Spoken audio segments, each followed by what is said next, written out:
to maximize our time together in our, unfortunately only 30-minute designated Q&A time, or at least that's the time that I can monitor. Just figure I could get maybe some of the ground rules and stuff out of the way a little bit early. Welcome to ESA 2020. Welcome to the virtual annual meeting. Welcome to Career Central and our third panel on career exploration. I'd like to thank our panelists for having provided their pre-recorded material ahead of time. On behalf of the staff, getting everything organized was a little bit of a challenge sometimes, but you all played with us very, very well. So we're very appreciative of your forbearance and your, your willingness to contribute this content, not just to us, but to the entire society and for people who are interested in exploring ecological careers. I will dispense with the actual formal introduction, just because I think if you've had a chance to actually check out everybody's presentation, you should know a little bit about who they are. But just so everybody knows, we do have the closed captioning option for this session. I'm personally turning it on because I kind of like being able to use it. And I recommend you do the same. Otherwise, it's also being recorded. This will be available for 3 months or so after the meeting, so definitely check it out. But with that being said, feel free to use your hand raise feature to ask questions of anybody on the panel at any time. You can also use the chat feature. Panelists, you can feel free to answer things in chat as they come up, but I'll also be saying the questions as they come up too. So that being said, welcome everybody. Your panel is now on. Any kind of question you have that's on your mind at all, this is the time to get it out there. We have a great group. I actually know Tatiana personally because she used to sit across from me at the ESA headquarters office. It's nice to see you. It's nice to see you too.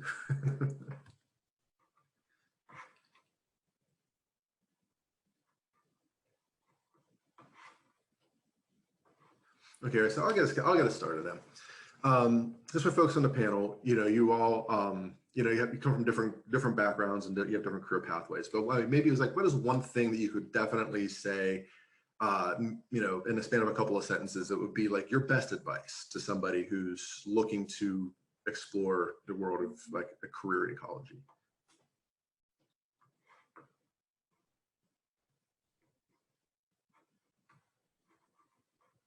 I guess I can go first. I would say don't be afraid to kind of try things that catch your interest, but might not necessarily be the career path that they lay out for you in college. I love my current job, and I don't think I would have ended up here if I had just gone the straight postdoc route through. So be willing to try new things.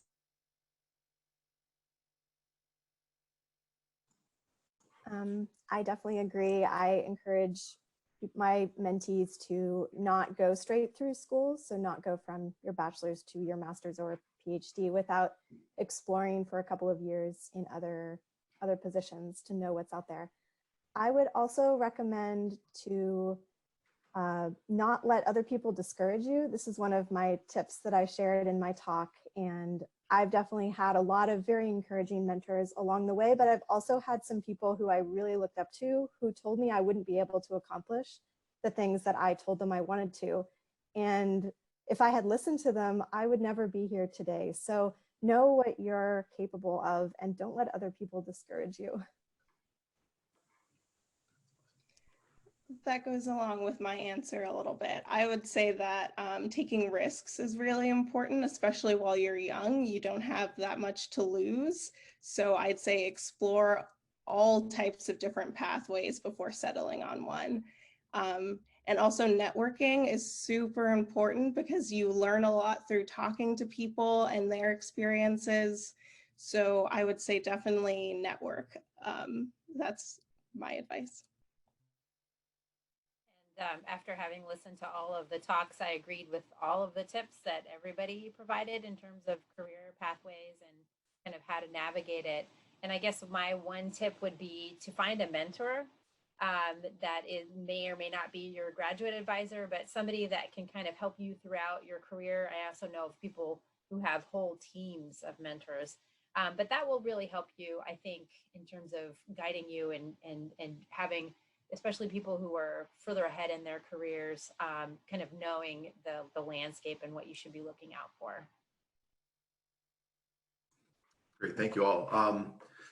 First question in the queue is actually for Jennie. Are foreign degrees, whether master's, PhD, are they held in lower esteem than American degrees when you're applying for conservation jobs in the nonprofit sector?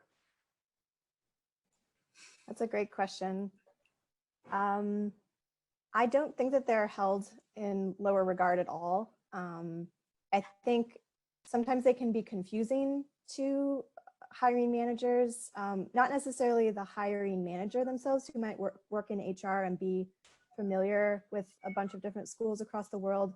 Sometimes they can be a little bit more confusing for the staff members themselves. But I guess I just hope that people take time to consider that. I know that I definitely interpret foreign applicants in a different way, since I've studied abroad and done a lot of work abroad myself. So I take that initiative to figure out the caliber of the school and look a little bit more about the credentials. But I don't think that they're held in lower regard. I suppose it depends, hiring manager to hiring manager. But I wouldn't worry about that. I think that especially in our field, in our fields here represented, but also in wherever you're applying to, the experiences matter. I would say a lot more, at least in wildlife conservation and ecology, matter a lot more than the school or your GPA even. So if you can find a way to convey that in your cover letter, that makes a world of difference. Awesome, thank you. So a question for the group from Elaine. Do you think that middle-aged people have a good chance getting employment at an entry level with maybe little experience and only a bachelor's degree? And I think I can apply for the different sectors even. So if you think that particularly applies to where you're at, I think Elaine would appreciate some input on it. I'll just jump in. At the federal level, there's absolutely no age discrimination. And so we certainly have lots of entry-level jobs for folks with a bachelor's in science. And so the best place to go to look for jobs in the federal sector is USA Jobs. And then you just kind of type in biology or ecology or whatever you're interested in. And then those suite and where you want to be in those suite of jobs will come up. So there's lots of jobs for that level.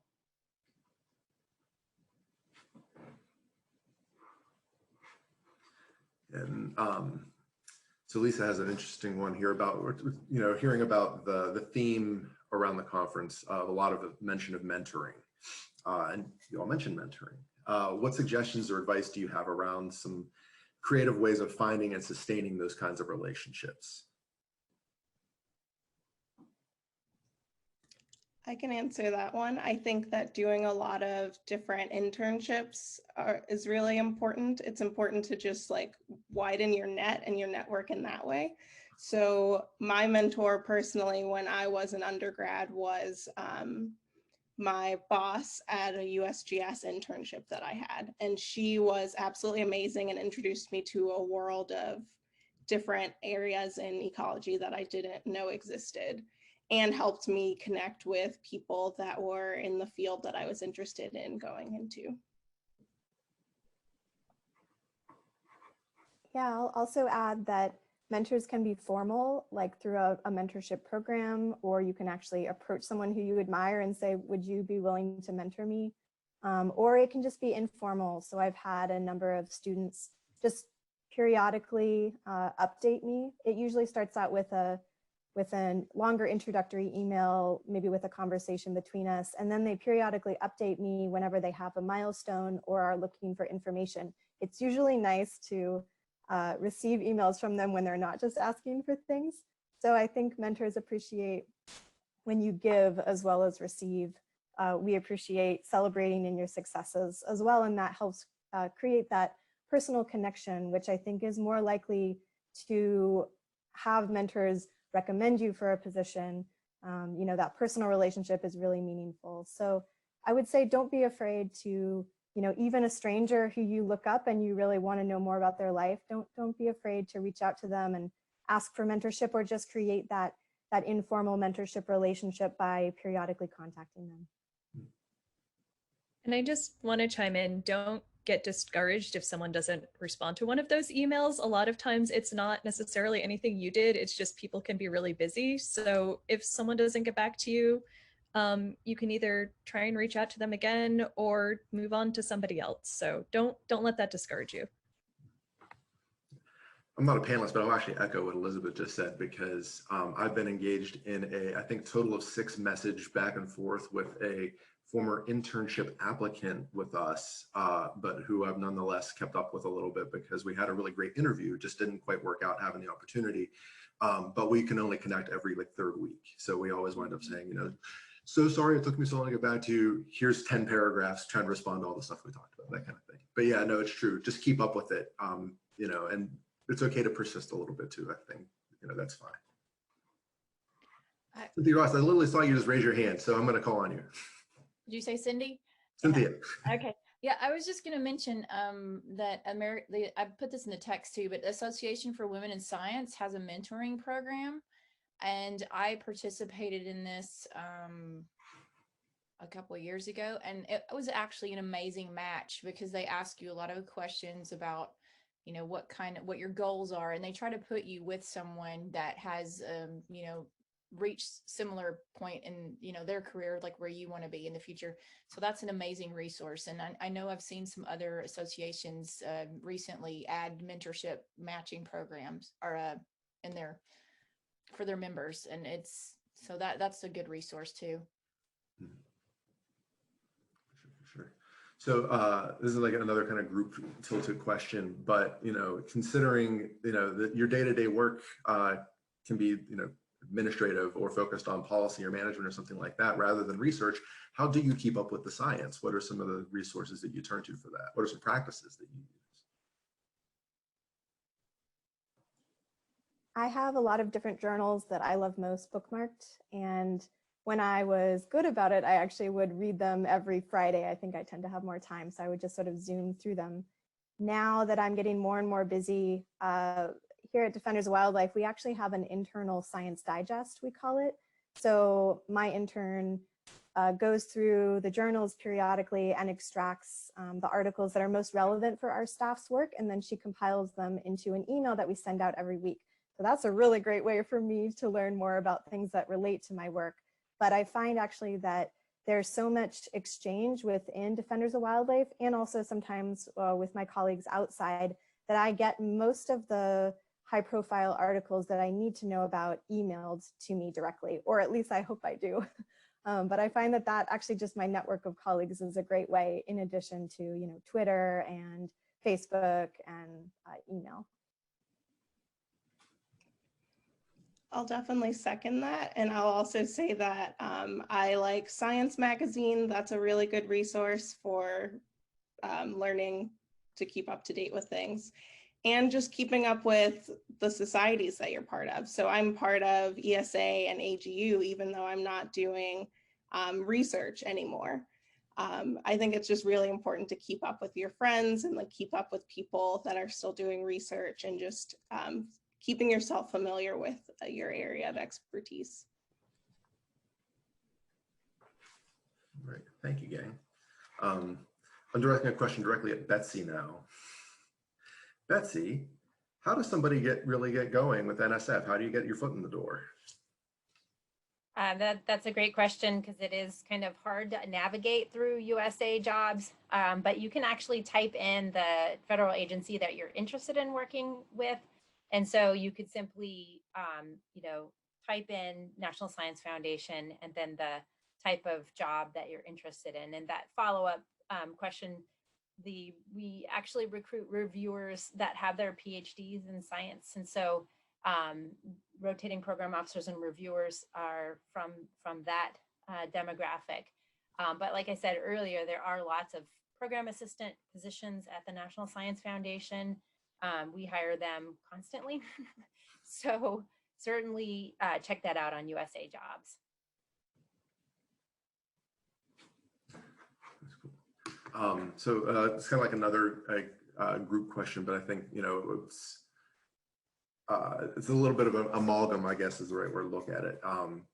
For your non-traditional pathway into ecology, and I'm looking particularly at Sabina's incidents where she's got a bachelor's degree in music and has done post-bac coursework for an ecology master's a biology master's. And despite getting accepted into that program, you might feel like you still have to catch up to your peers, right? You know, they did a whole undergrad program in ecology or related science.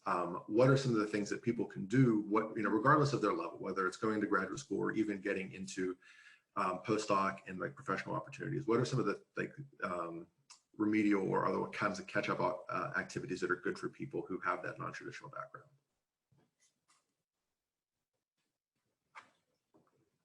I'll just quickly jump in and say, and I forget which of my folks on the panel said this, but learning R would be a good thing, and a kind of a very introductory course to statistics, excuse me, would be a good way of kind of catching up with your peers, because statistical analyses, coding are the types of things that lots of interns are doing in their day-to-day work.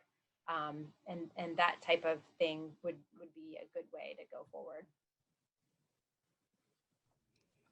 And for if you're looking to get sort of an introduction to statistics in ecology, I'm going to try and read the title off my bookshelf over here. A Primer of Ecological Statistics is a really great book that it's easy to read, like as easy to read as a statistics book is going to get. And it gives you a lot of the good kind of theoretical background in addition to just the nuts and bolts of how to actually do the statistical work. So I'd recommend checking that one. I would also recommend reading different scientific papers. So that's really a good way to just kind of familiarize yourself with the field and to just analyze something, ask questions, see what their uncertainties were, see what they found, what did they use in their methods. Just analyzing papers could be a good way to catch up and understand just the scientific method in general. And then I'll finally just say that imposter syndrome is real and all of us always feel like we need to catch up. So, you know, I think that a lot of people, especially who are coming from these other fields of study, may think that they're significantly behind, but you're probably not, given that you are kind of joining our field a degree late or so. Means that you bring a unique perspective that we're all going to be craving to work with you. And also that you're probably even more passionate about the field than some other people who may have joined or always thought they wanted to be in this field. So I would say don't run yourself ragged trying to so-called catch up, because you're probably already there. Thank you, guys. Shifting gears a little bit, I love this question because I don't think it's ever actually come up in one of our like career kinds of events, but I think it needs to be asked. And that is, as a scientific professional, you know, do you feel that you're actually able to maintain a good work-life balance?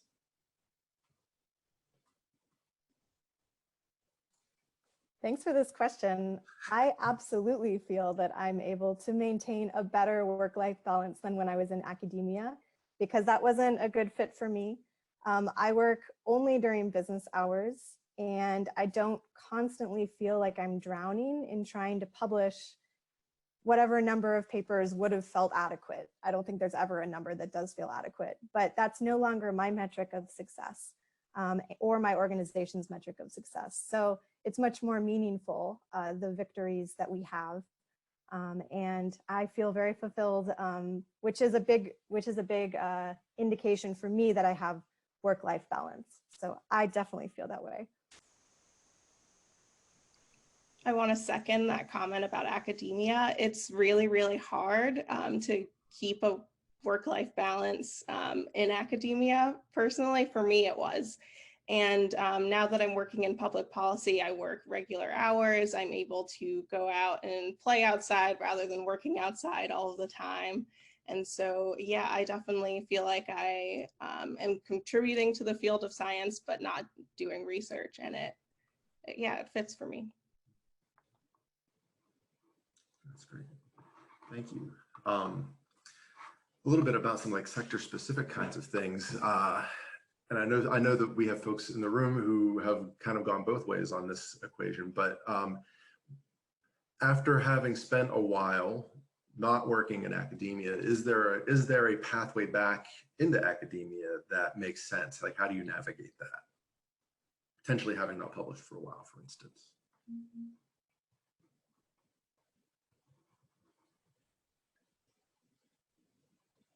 I guess I can start. I would say that going back to school is really useful. I personally have a master's, but I'm going back for my PhD in ecology later on. And so that's me jumping back and forth between public policy and academia. And I think that it's very much possible. Education is important, publishing is important. Yeah. I was just going to add that there are these professors of practice that are becoming more and more common. And so certainly after you get your graduate degree and you want to embark in, let's say, an NGO or a policy or a state or federal job, then, you know, after a career in one of those avenues, you could go and be a professor of practice at an academic institution. So that is certainly something. I will also just say that when I graduated from graduate school, I did an academic postdoc and then followed it with a public policy AAAS fellowship, and then went into a faculty position. So you can move around. I would say that going back into academics is is harder than going back into to at least federal and state jobs. That's great, thanks. And then kind of flipping the equation a little bit, do you feel, you know, especially if you're not currently in any kind of governmental organization, so maybe not you, Betsy, but do you feel that you can have a bigger impact on like the policy side of the science outside of academia coming at, I mean, Tatiana, that's probably an easy question for you, but do you know, do you think you can contribute more from it, like that advocacy perspective than from academia? I would personally say yes. I think doing research is a good first step, and I love doing research. It's great, but it just wasn't super fulfilling for me. I think having the research and having the knowledge of how to interpret the research is really important, but then having the skills to talk to government officials, Congress, just communicate your science really well is super important in inciting change. So I think that with my job right now, I basically help government officials comply with environmental laws. And so my science background is super important because I can interpret the research for them. So. And I think that you contribute to a different, like, a place in that whole timeline of, you know, affecting policy, because, you know, at Defenders of Wildlife, I'm helping take science and research and apply it. Sounds very similar to you, Tatiana. But another piece of it is that we don't have to be as neutral as many scientists believe they have to be. I don't think they always have to be as neutral as many claim that they do. But we are able to move more into that kind of push an agenda, which is conservation, which is evidence-based and science-based, fact-based. But we don't have to worry about maintaining that neutral objectivity that sort of, you know, is strong in the reputation of academic-based scientists. So we play a different role. I think we being academics and non-academics, can both affect policy in really powerful ways, but we affect the process in a different way. Thank you all. Big operational question right now. I definitely have to make sure we get to it before I have to get off at least, but obligatory COVID-19 situation. We have a pandemic. A lot of places aren't hiring. A lot of places are just plain closed. What are your suggestions to keep up with gaining the kinds of experience that you need and even finding internship or job opportunities? That's a great question. I help manage the internship program in my department at Defenders, and we have gotten probably 3 times as many applications for our unpaid internship as we ever have. It's an amazing applicant pool, but also really disheartening to see that, you know, a lot of people with PhDs are applying for sort of an undergraduate level position. So I hear that, I feel that. What we're actually trying to do is be open to more internships. So I would say, go out on a leaf, email someone that you're interested in working with or who's doing something that you'd be passionate about, and just offer your volunteer work. See if they maybe even have some funding to support you. Sometimes that can come unpredictably. I would also say, you know, it's a great time, to do something you would never think that you would do. So, you know, exploring options that you might not have considered. Also, government is still hiring. I'm seeing a lot of positions in the areas that kind of relate to my work that are being posted, actually more than I think I've noticed before. And Defenders of Wildlife is hiring. So we had a hiring freeze in the beginning, but we're not pausing that anymore. So check out our job board.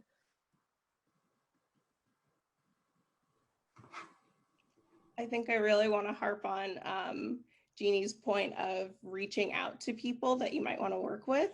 I think that that's really crucial right now to gain experience. Just anyone that you admire, anyone that does research that you're interested in, or even if it's a totally different area, I think it's super important to just reach out and see what the opportunities are. And just tacking on to that, a lot of places are more open to people doing things from a distance. So you can cast your net kind of wider than you would necessarily do so. A lot of jobs are more online at the moment, so you don't necessarily have to like move across the country or halfway across the world even for a position. So kind of try and be open to those other opportunities out there. That's what I was just going to ask about. Because I live about 2 hours from DC, and it's like I see all these great positions, and it's like, but that's a long commute. So I'm hoping that one of the positive effects of the pandemic is that there'll be a lot more opportunities for telecommuting. So. Yeah, I can't speak a whole lot to federal opportunities, but the overall nonprofit sector in DC right now is, everybody kind of was getting more and more liberal with telecommuting as it was, and now everybody's just super liberal about it. My most recent intern was commuting from Arizona every morning, to give you an example. And that's for an internship. Like, imagine what you would do for a full-time employment. So Betsy, there are a couple things directed your way, and I want to try to get them. Speaking of federal jobs, but so kind of like questions of like qualifications and or like position types. What does a person who wants to be a reviewer for NSF have to be? Do you need to be a PhD? Do you need other kinds of qualifications? Yeah, and just to relate to the last issue, you know, I know that the federal government is still hiring, so USA jobs.gov is also a good place to look for jobs that are paid. But just really quickly, in terms of reviewers for the National Science Foundation, we typically recruit folks with PhDs. That may be different in the engineering directorate, but in the other science directorates, we typically bring in people who have their PhDs in science.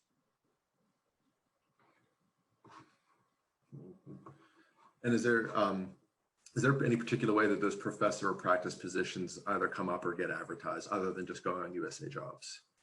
So the professor of practice positions, I mentioned that because I've seen some universities start to include them. And so those are advertised in your typical job boards for academia. And so the one that I typically look at for academia that doesn't just have faculty positions, but has tech positions and that kind of thing is, and while it doesn't sound like it would be that broad based, but ESA Physiological Ecology Job Board is really good. Another job board is the Ecolog.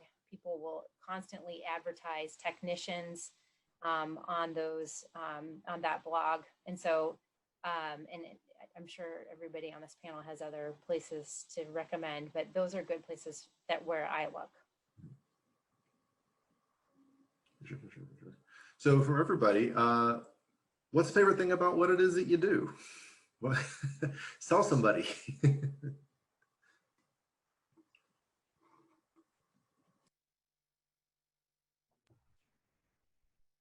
I think my favorite part of my job is that I get to help people realize how important it is to understand environmental laws and how they can enact change that way. I think a lot of government agencies want to comply with environmental laws, they just don't know how. And so once I make that connection, that's a really powerful thing, and it makes me really excited about my work because they're actually able to take the skills that I've taught them and put it into their own regulations for their company. I'll just jump in. I just love science. I have this huge button from the Union of Concerned Scientists that says I heart science. And I was wearing it once and my brother was like, I'm single, dude, don't wear that around me. But I mean, I am exuberant about science. I love science. I love talking about science.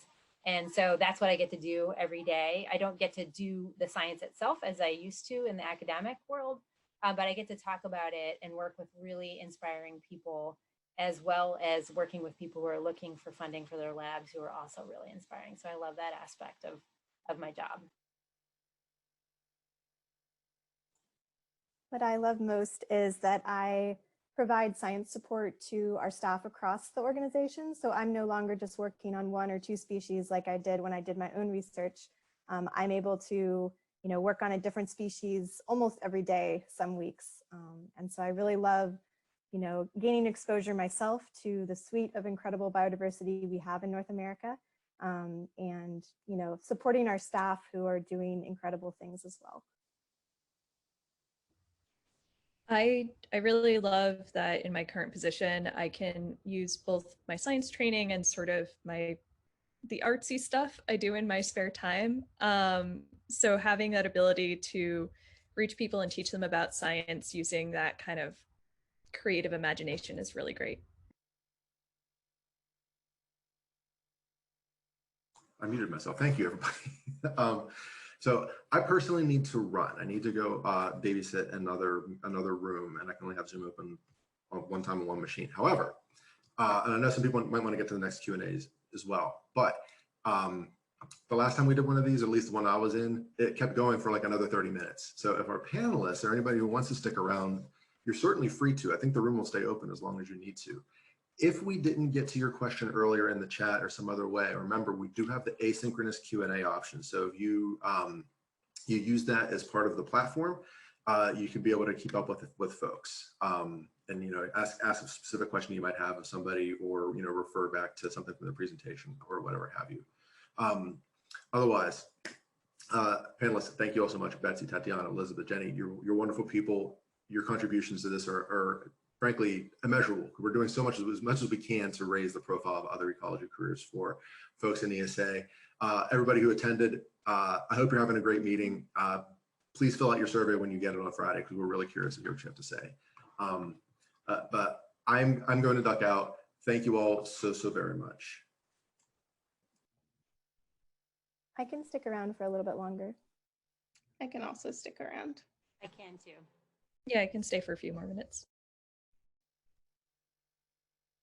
I did want to mention really quick, I threw a link in the chat to a website called Imagine PhD, and it's not ecology specific, but it's a really great way to kind of look at the skills you either already have or want to develop more, and think about the kind of career that you could have with those skills plus your PhD. And it's more than just straight academia tracks, so it's worth checking out. So I haven't been able to follow along with the chat very well. Other panelists, does anyone want to monitor if you've been able to follow? I could jump in there. I'm just, let's see. So Jennie, there's one that's directed to you that I don't think we've gotten to. Eric wonders how applied your work in Defenders of Wildlife is in terms of seeing actual change in the field, and also if you could speak on some of the real world projects done by your NGO. And there's a third part to this, which I could bring up in a little bit if you want to go for those first two. Okay. Sure. My memory is only so good. Yeah, I know. Me too. So, gosh, I would say go to defenders.org. The real world applications of our work is infinite. We don't do anything that's basic science or basic research. So we're working on pretty much everything that the Trump administration is trying to do in terms of damaging the Endangered Species Act, threatening wildlife refuges, delisting species that don't deserve to be delisted. It's sort of countless. And I guess that ties to the first part of your question too. So we do have 6 field programs across the country in the US, but primarily what we do is, we do a lot of federal level policy work as well as state level policy work. And so we tend to affect kind of broad level processes to try to affect the most species that are being impacted in terms of funding or, protections. But we do have, eventually those do trickle down to the ground level. And so a lot of those issues that I mentioned in terms of, roadless areas or wildlife refuges and the kinds of activities that they permit, it's sort of endless. So, but you can see that easily by going to defenders.org and just perusing our news feed there or our Twitter account, and that'll give you more specifics. Thanks for your question. And the third part of that is, and this applies to everybody on the panel, is the opportunities for people who are non-US citizens for jobs in your organizations.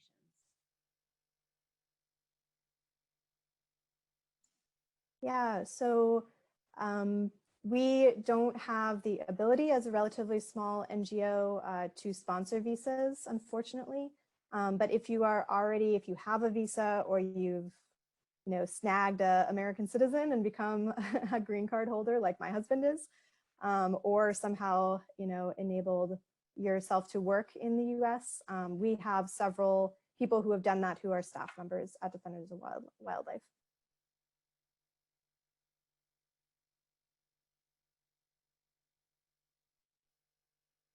Tatiana or Elizabeth, do either of you have any recommendations for your line of work? I'm in a similar boat that Jeannie is in. We are a very, very small consulting firm, so we do not have the ability to give green cards. But I'm sure in the public policy sector, there's something. You just have to go for a larger organization, I would assume. I do know that Conservation International, for example, has a lot of international foreigners who work there, and they can sponsor applications, visas. I think that TNC, the Nature Conservancy, is also, I imagine that WWF. So these are all, larger organizations that have the bandwidth in their HR department, but also probably require that foreign expertise to be able to work on the issues that they work on.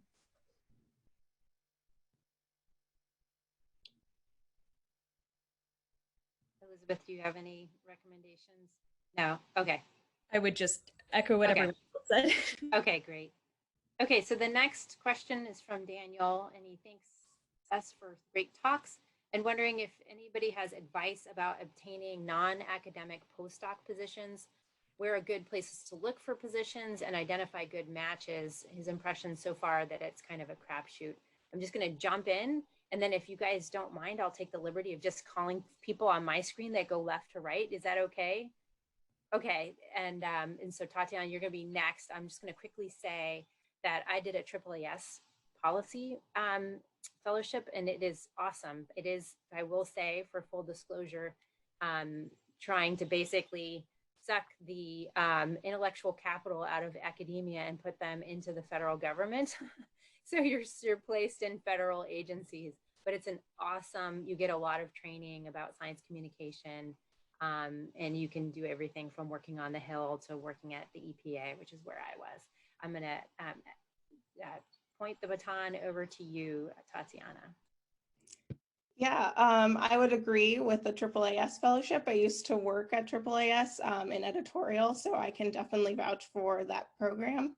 NOAA also does a really good program, the Sea Grant, and it's pretty similar, just getting science communication experience and policy experience. Elizabeth, you're next on my screen. Okay. Also kind of large organizations, societies, like the Entomological Society of America has a fellowship. Again, I think it's in policy. I haven't done it, so I can't speak directly for it, but the people who've done it that I've talked to have really enjoyed it and found it really valuable. So look for those kinds of organizations, potentially look at the websites of some of the like conservation organizations. Some of them, the bigger ones, might have something you can do. I don't know for sure though. Yeah, and there's a few great postdoc programs like the Smith Fellowship, which is run by the Society of Conservation Biology, the TNC NatureNet postdoctoral fellowship, a lot of institutions based at universities that are a little bit more cross-cutting across fields. Like I'm thinking of the Atkinson Center at Cornell University. They have, an open call for applications where you develop your own projects. Same with those other fellowships I mentioned. And then, of course, our Ecolog here that we all hold so near and dear. I think that I found my position with Panthera, my postdoc position. I think it was listed on there or on one of the many listservs, the job boards. Okay, great. And just jump in there really quickly. One more. USGS also has a postdoctoral research program. Let's see. So, okay. The next one is somebody that was a second round PhD applicant. In the interim, he received the Master's of Science, and how he can find research and publication opportunities should he not receive a offer for a PhD program. Sorry, and Tatiana's first. Thanks. I think I'll forward that on to someone else. So Elizabeth, you're next. Would you mind repeating the first part of the question? I think I missed some of it. It's somebody that is waiting to hear back from a PhD program, and then what are kind of good research and publication opportunities for them to investigate while they're waiting, just in case they don't get an offer of a PhD program. So I would say two things. One, I've had several friends who've worked as lab technicians, and there are some people who, if you're working as a lab tech and you're interested in working on publishing something with them, they'll let you have authorship. Obviously, you have to do all the work necessary for that. The other thing, and this doesn't pay you anything, but there's a lot of crowdsourced science data out there, places like iNaturalist, for example, where if you can think of a good question that can use that data, it's time consuming. You need to know a decent amount about statistics in order to do it, but you can use that to kind of keep publishing and building your resume that way.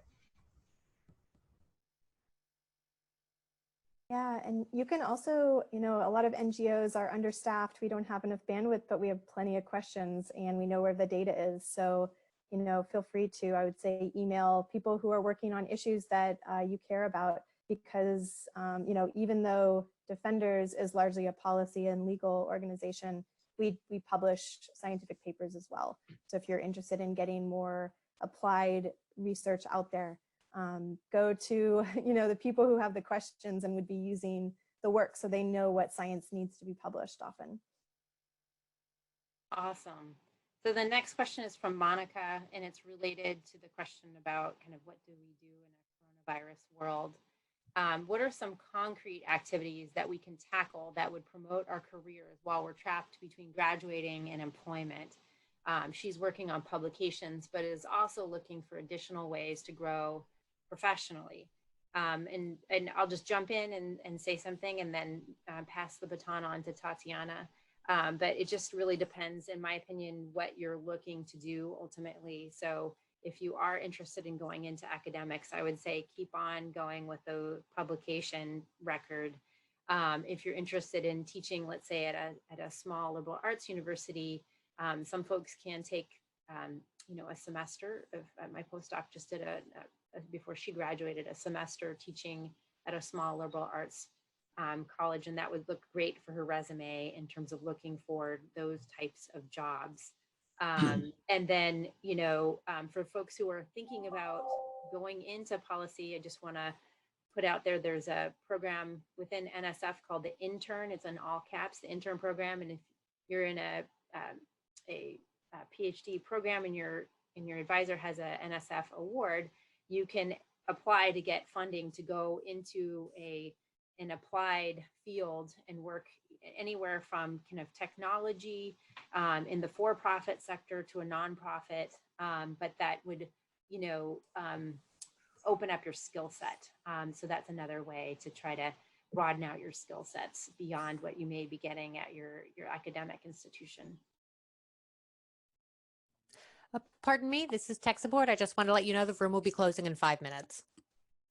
Okay. Great, thank you. To answer that question, I would say becoming an editor for a scientific publication, that's a really good way to get experience and keep up to date with the current research.